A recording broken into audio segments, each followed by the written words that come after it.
Костану. Давайте поприветствуем его.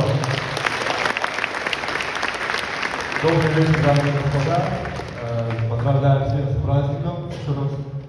Сегодня тот день, когда я принял самое важное решение в своей жизни.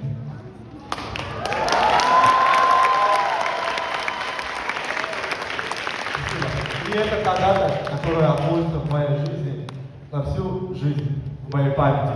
Любимая. Я не представляю свою жизнь без тебя.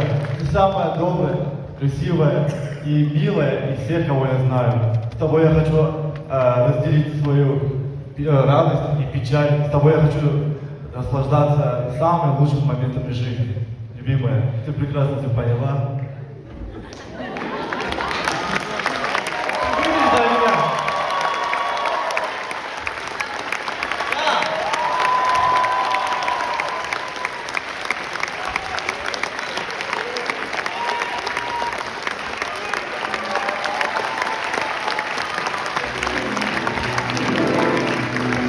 Спасибо всем!